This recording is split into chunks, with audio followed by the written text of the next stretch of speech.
ఈ రోజు మన వీడియోలో మరికొన్ని problems on ratios and proportions discuss చేసుకుందాము. ఆల్రెడీ మన వీడియోస్లో రేషియోస్ మీద ప్రపోర్షన్స్ మీద బేసిక్ కాన్సెప్ట్స్ అనేవి క్లియర్గా డిస్కస్ చేయడం జరిగింది. అవి మన రేషియోస్ అండ్ ప్రపోర్షన్స్ అనే ప్లేలిస్ట్ ఉంది, అందులో ఉన్నాయి, వెళ్ళి ఒకసారి వాచ్ చేయండి. అలాగే remaining topics averages, simplification, divisibility rules మీద కూడా ఆల్రెడీ మనం చాలా వీడియోస్ చేస్తున్నాము, వాటి ప్లేలిస్ట్లో ఉన్నాయి, వెళ్ళి ఒకసారి వాచ్ చేయండి. వీడియోస్ అన్నీ మీకు అందరికీ యూస్ఫుల్ అవుతున్నాయని అనుకుంటే ఒక మంచి లైక్ చేసి షేర్ చేయండి మీ ఫ్రెండ్స్ అండ్ ఫ్యామిలీ మెంబర్స్కి. అలాగే నేను పెట్టిన వీడియో ఎప్పటికప్పుడు మీకు నోటిఫికేషన్గా రావాలి అని అనుకుంటే మన ఛానల్ని సబ్స్క్రైబ్ చేసుకొని బెల్ బటన్ అనేది యాక్టివేట్ చేసుకొని పెట్టుకోండి. సో నేను ఎప్పుడు వీడియో పెట్టినా మీ వరకు నోటిఫికేషన్ వస్తూ ఉంటుంది. సో ఈరోజు మనం మన ప్రాబ్లమ్స్లోకి వెళ్ళిపోతే 3 numbers are in the ratio 3:4:5. The sum of the largest and the smallest equal to the sum of the second and 52. The smallest number is అన్నాడు అనమాట.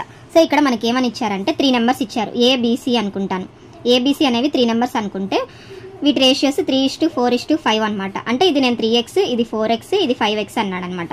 అయితే ఇక్కడ వీడి కంపారిజన్ ఇచ్చాడు అనమాట ఈ 3 నెంబర్స్కి. ఏమని ఇచ్చాడు? The sum of the largest and the smallest. ఇక్కడ మీరు అబ్జర్వ్ చేస్తే ఈ మూడిట్లో లార్జెస్ట్ వచ్చేసి 5x ప్లస్ స్మాలెస్ట్ వచ్చేసి 3x is equal to the sum of the second ఏంటి 4x ప్లస్ 52 అనే వాల్యూకి ఈక్వల్ అవుతుంది అన్నాడు వాడు కంపారిజన్. సో ఇక్కడ వచ్చేసి మనకి 8x is equal to 4x plus 52. ఈ 4x ఇటు సైడ్ వెళ్తే 4x is equal to 52, x is equal to 13 అనమాట. సో x అనేది మనకి 13 వచ్చింది, అంటే 4 13 52 కాబట్టి x ఈజ్ ఈక్వల్ టు 13 అనేది వచ్చింది. అయితే మనకి స్మాలెస్ట్ నెంబర్ కావాలి అంటున్నాడు.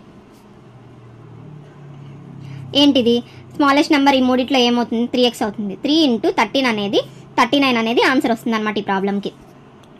సో ఇక్కడ సెకండ్ ప్రాబ్లం చూసుకున్నట్లయితే the ratio between the 2 numbers is 3:4. If each number is increased by 6 the ratio becomes 4:5. The difference between the 2 numbers అన్నాడు అనమాట. సో ఇక్కడ A:B అనేది 2 నెంబర్స్కి రేషియో ఇచ్చాడు అనమాట 3:4 అని. అయితే ఏ వచ్చేసి నేను 3x అనుకుంటాను, బి వచ్చేసి 4x అవుతుంది అనుకుంటాను. అయితే వీడు ఏమన్నాడంటే కంపారిజన్ ఇచ్చాడు ఈచ్ నెంబర్, అంటే ఈ a + 6 b + 6 చేస్తే అప్పుడు రేషియో ఏమవుతుంది? 4:5 అవుతుంది అన్నాడు అనమాట. అంటే ఏ అంటే ఏంది? 3x + 6, b అంటే 4x + 6, అప్పుడు రేషియో ఏమవుతుంది? 4/5 అవుతుంది అన్నాడు. సో వీటిని క్రాస్ మల్టిప్లై చేస్తే 5 3s 15x plus 6 5s 30 is equal to 4 4s 16x plus 24. So x is equal to మనకి ఎంత వస్తుంది? 6 అనేది వస్తుంది అనమాట. ఇక్కడ x ఈజ్ ఈక్వల్ టు 6 అనేది వస్తుంది. అయితే మనకి ఏమంటున్నాడు అంటే డిఫరెన్స్ బిట్వీన్ ద నెంబర్స్ అన్నాడు. అంటే b వచ్చేసి 4x, a is equal to 3x. అంటే డిఫరెన్స్ ఎంత అవుతుంది మనం ఇక్కడ అబ్జర్వ్ చేస్తే? 4x మైనస్ 3x కదా. సో x అనేది డిఫరెన్స్, అంటే ఆన్సర్ అనేది 6 అవుతుంది అనమాట. 6 అనేది డిఫరెన్స్ వస్తుంది ఇక్కడ. సో ఇక్కడ థర్డ్ ప్రాబ్లం చూసుకున్నట్లయితే 3 numbers are in the ratio 5:6:7. If the product of the numbers is 5670 then the greatest number is అన్నాడు అనమాట. So 3 numbers A:B:C 5:6:7. ఏ వచ్చేసి 5x అనుకుంటాను, b వచ్చేసి 6x, c వచ్చేసి 7x అవుతుంది అనుకుంటే వీటి ప్రోడక్ట్ అనమాట. ప్రోడక్ట్ అంటే 5x × 6x × 7x is equal to 5670 అన్నాడు అనమాట. సో అయితే ఇప్పుడు మనము 5 1s 5 5 3s 15 4s 20 7 1s 7 1s 43 ఉంటుంది. 6s 42 2s 6 1s 6 2s 12 7s 42 అనమాట. అంటే ఇక్కడ x³ ఈజ్ ఈక్వల్ టు 27 అన్నాడు. So x is equal to ఏమవుతుంది? ³ ఈజ్ ఈక్వల్ టు 3 అనమాట.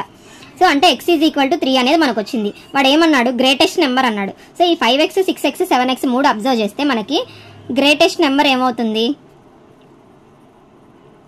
7x అనేది గ్రేటెస్ట్ నెంబర్. 7 × 3 వచ్చేసి మనకు ఆన్సర్ 21 అవుతుంది అనమాట.